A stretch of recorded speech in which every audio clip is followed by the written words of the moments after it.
આ તો તું મને શું કામ ફોન કરું છું? હું આતો રહ્યો ને, મારે નથી રહેવું તારા બાપાને ઘેર. ઓકે, તું રે, તું પડી રે, તારા જેટલા દિવસ પડી રહ્યો. ના પપ્પાએ મને આવો કહ્યું, તારા મમ્મીએ મને આવો કહ્યું એમ કે. હા બોલો, તમે મને આવો કહ્યું એમ કહો. તમે મને આવો કહ્યું, પેલા મોટા જમાઈને તમે આવો કહ્યું, એને તમે ચા આલી, પાણી આલી, મને ભાવ પૂછ્યો.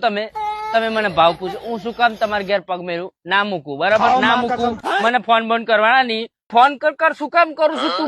મારી તઈ કોઈ વેલ્યુ નથી. તમારી જેની વેલ્યુ હોય એમને તમે રાખો. તે તારા પપ્પા ને તારા મમ્મી શું કામ કહ્યું? તે મારી ઇજ્જત બગાડીને તે મારી શું વેલ્યુ રહી એમ કે? એક આટલી નાની વાતમાં તે આટલું બધું લોબુ કરી દીધું ને. અરે ના, હું નહીં આવું પાછું. હવે નહીં આવું. ઘેરથી નીકળી ગયો એટલે હવે નહીં આવું, બરાબર? એવું એમ? કેટલો લાયા છે? ના, બિયર ની કોમ લાગે. હા આપડે આ તો પછી કયું છે? 69. હા તો ચાલો હું આવી ગયો, બરાબર? 15 મિનિટમાં આવી ગયો.